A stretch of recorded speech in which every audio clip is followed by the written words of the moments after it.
o que é necessário para uma denominação ser considerada uma igreja cristã? Porque nós vamos falar, eu gostaria que o senhor falasse sobre os elementos da fé cristã, né? Para nós sermos cristãos, está prescrito, né? Tá prescrito aqui, né? Quais são os elementos para que uma denominação, uma igreja, uma pessoa seja considerado cristão de fato? Tá. Bom, boa pergunta. Eu construiria essa resposta na seguinte base, ponto fundamental. Ponto fundamental. A aceitação do evangelho puro. O evangelho que diz o seguinte: a salvação é só por meio da fé em Cristo, que é o Filho de Deus, divino humano, o Filho de Deus encarnado, que morreu e ressuscitou e um dia voltará. Sim. Uma igreja que não prega isso não é cristã. Então esse é um fator importantíssimo. Sim.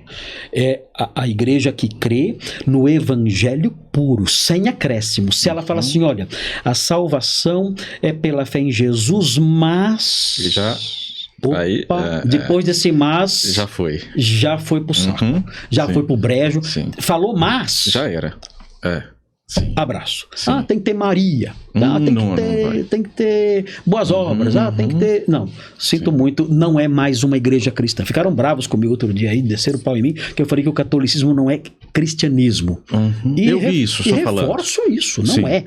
O cristianismo, ele acolhe a doutrina intocável de que a salvação é só pela fé em Cristo, morto e crucificado, ressuscitado ao terceiro dia, que subiu aos céus e de onde voltará um dia. Sim. Essa é a fé cristã. Eu creio nele só, eu sou salvo. Então esse é o primeiro fator, uma soteriologia evangélica, ortodoxa, exclusivista. É o único caminho. Todas as religiões levam a Deus. Não, não, é isso aqui.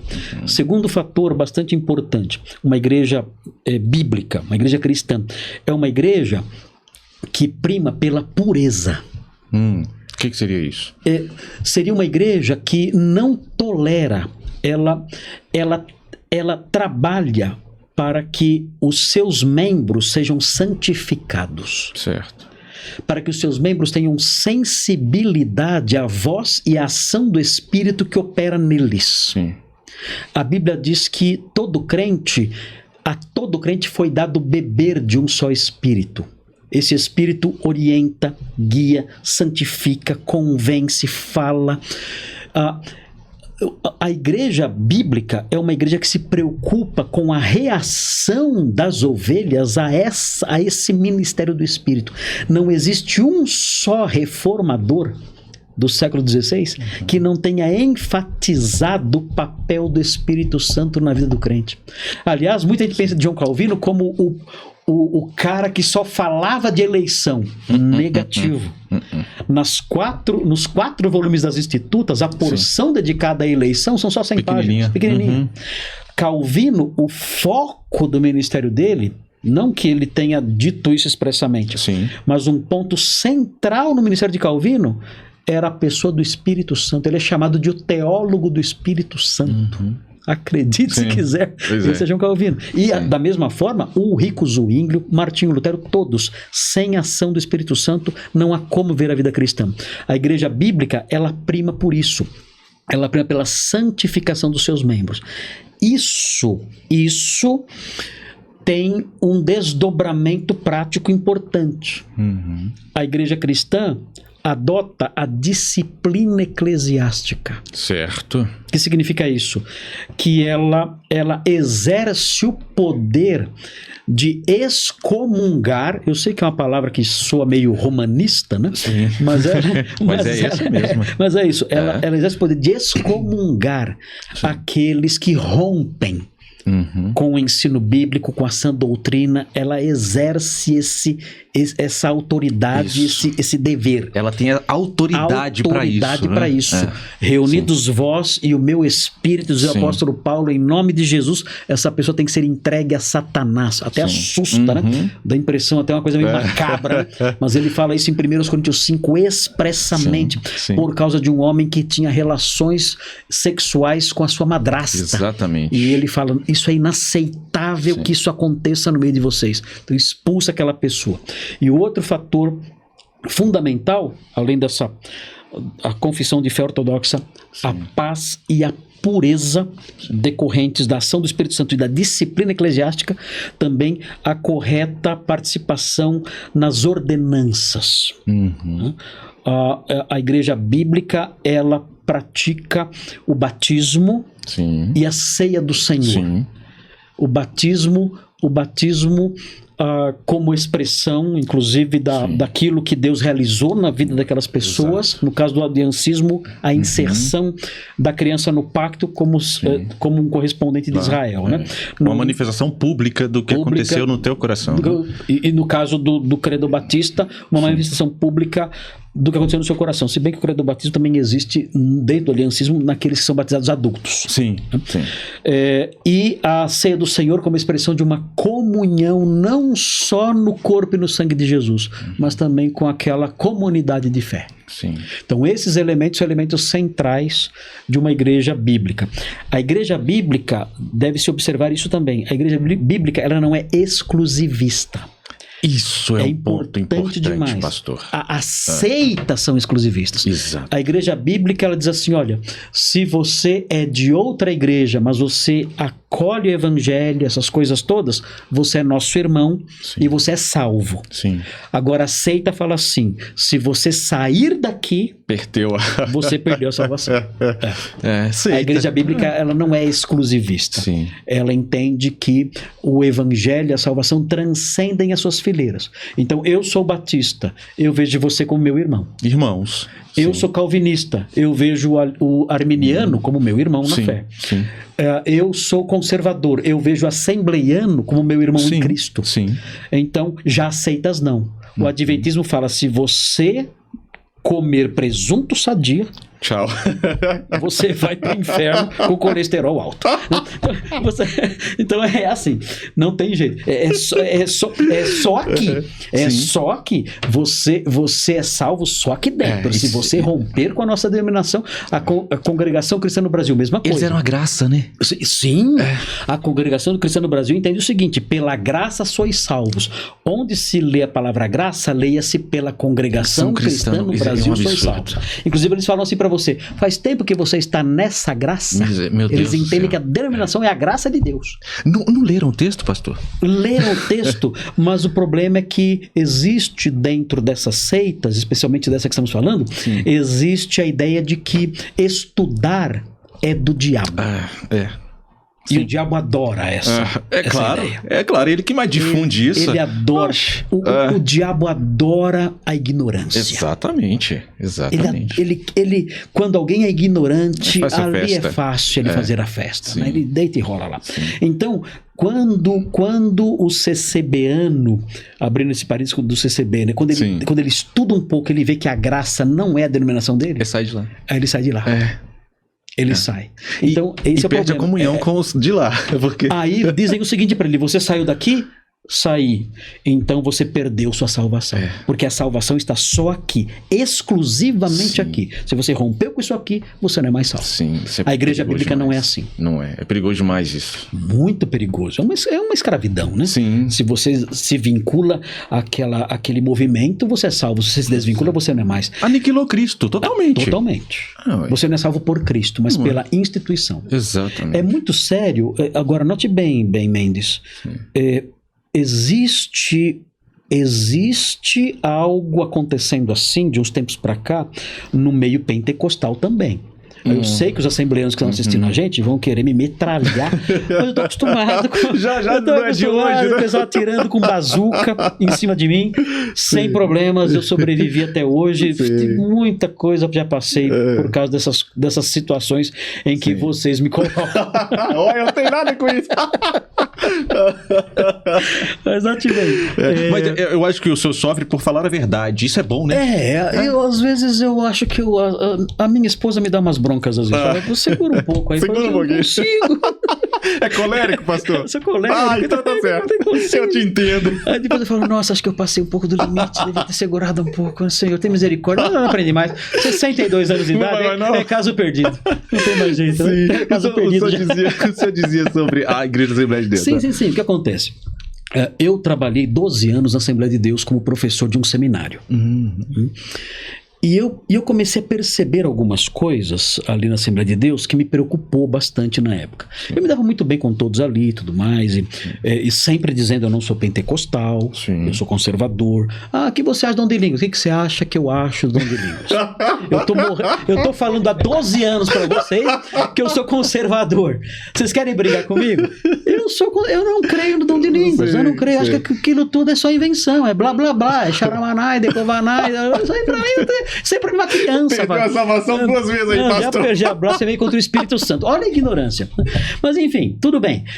Mas tudo bem, eu lá com o pessoal lá me dando super bem, e amigo de todo mundo lá, alguns com raiva de mim, alguns querendo colocar veneno na minha comida, sem problema, 12 anos lá. Eu comecei a notar que algumas coisas começaram a ir numa direção que eu me preocupei. Aí um dia, numa aula que eu dei para pastores, eram pastores da Assembleia de Deus, a sala cheia, devia ter uns 100 pastores lá naquela sala. Eu falei, olha, tomem cuidado porque vocês estão muito perto de virar uma seita. Eu falei para eles. Eles ficaram assustados assim, tal, ninguém retrucou. Eu falei, porque tem havido a ideia em algumas igrejas da Assembleia de Deus de que se você sair da Assembleia de Deus, você blasfemou contra o Espírito Santo, perdeu a salvação e foi para uma igreja que não crê no Espírito Santo porque não fala em línguas. E aí fala, ou seja, é o mesmo discurso da seita. Se você saiu daqui, você perdeu sua salvação. Então eu não falo mais com você, não olho mais na sua cara, não tenho mais comunhão com você. Amigo, é um irmão na fé que foi para outra denominação apenas. Ele é um crente em Jesus. Ele é um crente em Jesus que tem agora uma visão teológica diferente da sua. Ele tinha uma visão igual à sua, teológica, numa área que não é salvífica. E rompeu com essa visão, continua sendo um crente em Jesus, depositando em Jesus sua confiança de salvação. Só isso. E foi para outra igreja porque achou que lá se encaixaria melhor naquilo que ele agora crê. Agora, não significa que ele perdeu a salvação, porque saiu dessa denominaçãozinha. E é perigoso isso. É perigoso. E eu acho que essas denominações também, elas têm uma visão quase que papal do pastor presidente. É um ponto que eu vejo também um problema. É como se o pastor presidente fosse o papa. Ele falou e é complicado, porque eu fico pensando, pastor Marcos, se a gente for pro texto bíblico, essas coisas caem todas. Caem todas. Porque não existe uma vinculação da salvação com uma igreja local específica, uma denominação específica. O catolicismo é uma seita. Por quê? Porque se você não for católico, você não é salvo. Não é salvo, São pessoas fora do caminho. Saiu até uma manifestação do Papa. Eu vi a manifestação do senhor. Aí saiu uma manifestação do Papa agora sobre Maria, né? Que ela não seria Estudou tanto. Descobriu agora. O Papa descobriu agora. Depois de tantos anos de estudo, ele descobriu que Maria não é corredentora. Pior que vocês dão risada. Isso aí, o pessoal da EBF, da minha igreja, com 5 anos de idade, sabe. Exatamente, salvação é só em Cristo. Eles não precisam ser o bispo de Roma. Não precisam usar um chapéu cardinalício. Fazer a faculdade de Roma, teológica de Roma, para aprender isso. Na minha igreja, as criancinhas de 3, 4, 5 anos de idade sabem disso aí. Mas é curioso, porque pelo menos 4 ou 5 antecessores do Papa disseram o contrário. Aí eu não acompanhei. No século XIX, pelo menos 4 ou 5 predecessores, antecessores do Papa, papas anteriores, anteriores, disseram o contrário. Emitiram documentos, bulas papais, manifestações escritas, documentadas, chamando Maria de corredentora e falando do seu papel na salvação. E aí fica aquela questão, onde está a infalibilidade papal? Quem errou? Quem acertou? Então você percebe essa incoerência dentro do romanismo. E um dos problemas do romanismo, que torna o romanismo uma seita, é exatamente isso. Além de todos esses defeitos, sim, a ideia de que a salvação está aqui. Fora da igreja, não há salvação.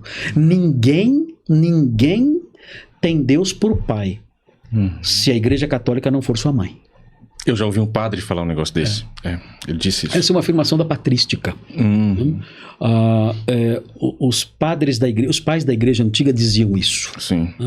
E, consequentemente, isso dá ao romanismo um caráter sectário. Sim. E para nós, né, eu acho que soa muito absurdo isso. Sim, né? Sim.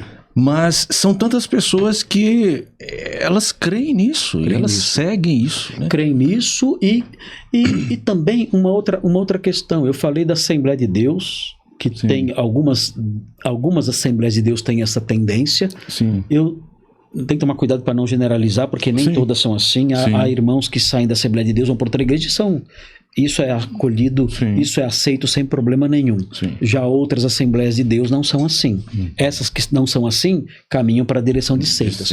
Outro problema, há muitas pessoas dentro do arminianismo que creem na perda da salvação, sim, que é o quinto ponto do que o calvinismo rejeita, né? Sim. O calvinista crê na perseverança dos santos ou na preservação dos santos. Sim.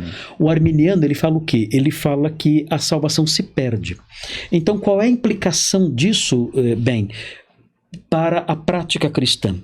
A primeira salvação que você ganha é pela fé.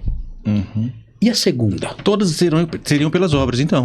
Exatamente. Aí aniquilou Cristo de novo. Aniquilou Cristo. O que eu faço? Eu perdi a salvação. E agora? O que eu faço? Você, para ganhar a salvação agora, sim, você tem que ir à igreja e a igreja vai dar algumas normas para você. Você vai ter que ficar 1 mês sem tomar ceia, sim, você vai ter que ficar sentado no último banco durante algum tempo, você não vai poder tocar no louvor, enfim, tem as penitências evangélicas para se cumprir. Exato. Aí você cumpre as penitências evangélicas, decora alguns versículos e tal, reza algumas Aves Marias lá, né? e aí você faz o quê? Você ganha a salvação de novo. O que isso gera? A ideia da salvação pelas obras. Aí a igreja se descaracteriza, porque ela deixa de ser uma igreja bíblica, sim, ensinando o esforço próprio para ser salvo. E aí vira salvação meritória. Exatamente. Você vai chegar diante de Deus e vai falar, olha, eu fiz a minha parte, me dá aí. Exatamente. Não é salvação por graça, né? A primeira salvação foi pela fé, mas eu perdi. Mas a segunda eu garanti pelas minhas forças. É o perigo. O que é isso? As pessoas não entendem. É curioso. A Bíblia fala o seguinte: aquele que vem a mim nunca mais terá fome. Exatamente. O que significa nunca mais? Nunca mais é nunca mais. Será que eu tenho que fazer um curso de teologia, né, de exegese muito profundo, para descobrir o que significa nunca mais? Nunca mais é nunca mais. Nunca mais é nunca mais. Jesus diz também, o que vem a mim de forma nenhuma eu lançarei fora. E todo que o Pai me der, esse vem a mim. Ninguém as arrebatará da minha mão. É isso aí. Se eu dependesse do meu esforço para manter minha salvação, eu teria perdido hoje no aeroporto, quando eu fiquei com raiva da moça que não achava o meu assento. Exato. Obrigado. Ainda bem que não depende de nós, né, pastor? Ainda bem. Se não fosse pela graça dele, sim, e pela misericórdia dele, sim, pelo sustento. A Bíblia fala que é ele quem nos guarda de tropeçar. É aquele que começou boa obra em vós, há de completá-la até o dia de Cristo, diz o tudo texto. Ele. Então, eu não posso crer nessa doutrina, sim, que acaba jogando sobre mim, sim, a responsabilidade por me salvar no final das contas. Exatamente. É meritório. Isso é meritório. Então, as igrejas arminianas que tendem para essa direção acabam indo para um rompimento com o evangelho puro. Sim. Eu sei que há dificuldades textuais, eu sei que há questões diversas, mas a grande realidade que nós temos observado ao longo dos séculos é essa. Sim.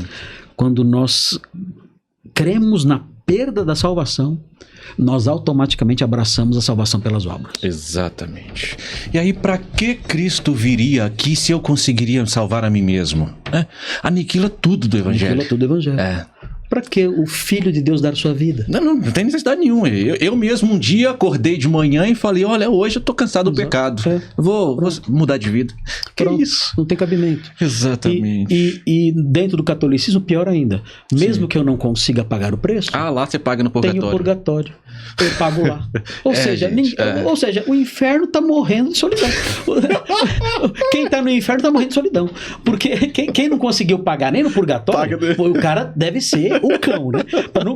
Mas nem no purgatório você livrou tua cara? Não deu. Cara, você tava mal mesmo. Tá morrendo de solidão lá no inferno. Porque ninguém tá lá. Todo mundo escapa. Exatamente. Todo mundo escapa. Ninguém ficou... Bobagem sem tamanho isso aí. Pastor, eles vão dizer o seguinte... não, nós somos irmãos em fé, nós somos todos cristãos e nós não adoramos Maria, nós veneramos. Procede esse... Isso aí é decorrente da controvérsia iconoclasta que aconteceu já no comecinho da Idade Média. Houve uma controvérsia ligada a isso, né? O que é adoração a Maria? É correto dizer isso? Então,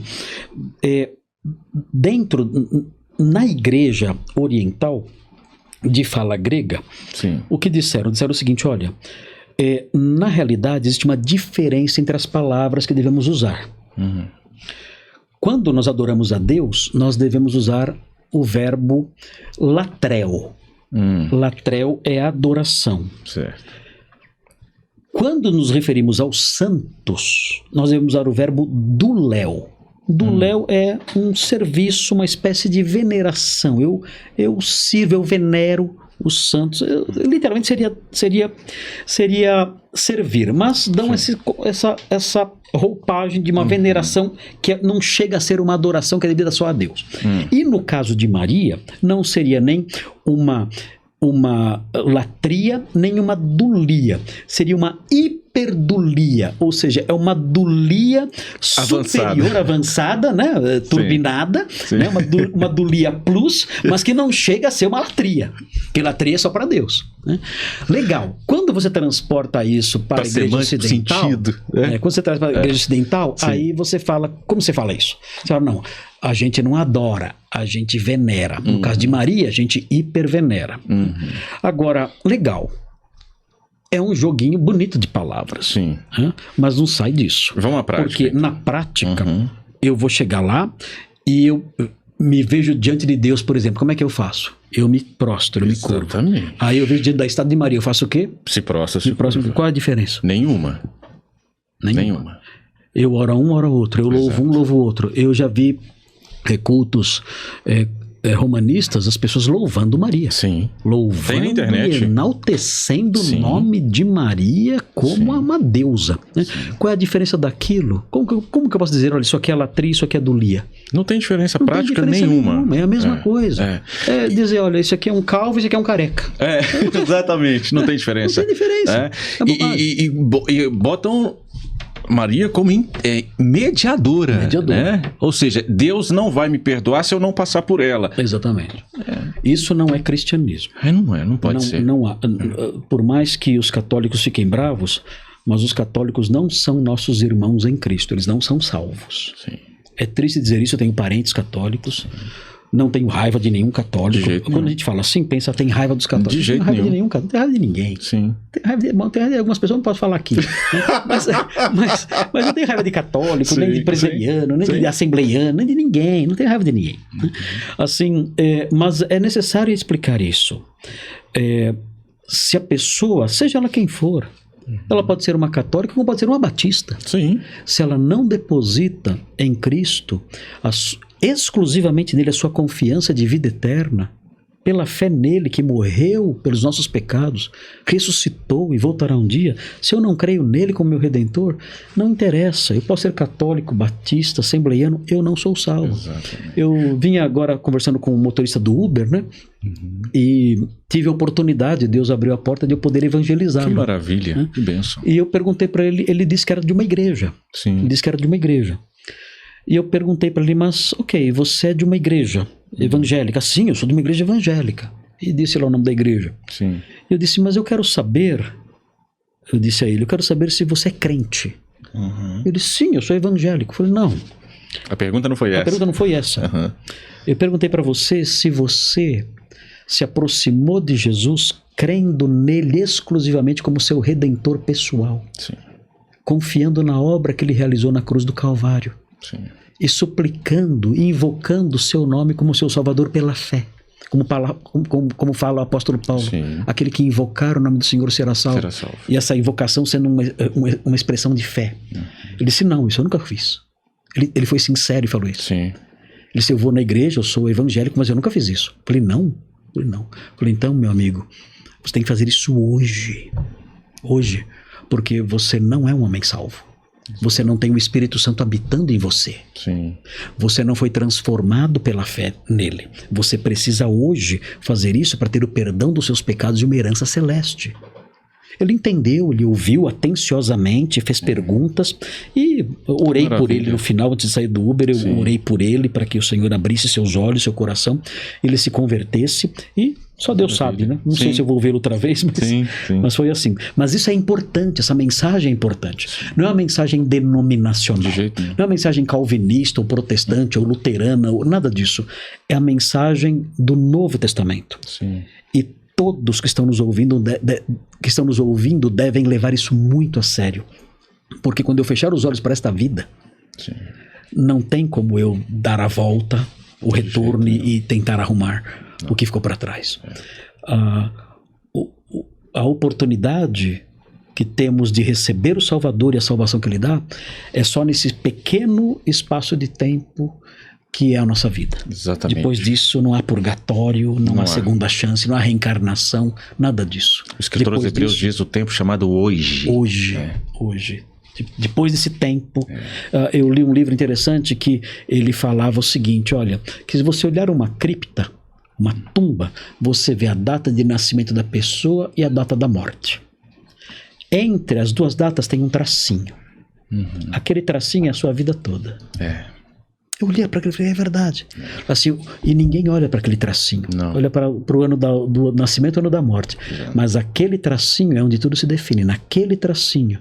Sim. Se durante aquele tracinho, aquele tempo consubstanciado ou representado naquele tracinho, eu não crer em Jesus como meu Redentor, meu Salvador, eu vou partir para a eternidade eternamente perdido. Sim. É a pior desgraça que pode acontecer com alguém. Não tem remédio para isso. Não tem remédio para isso. Pastor, por que o senhor é calvinista?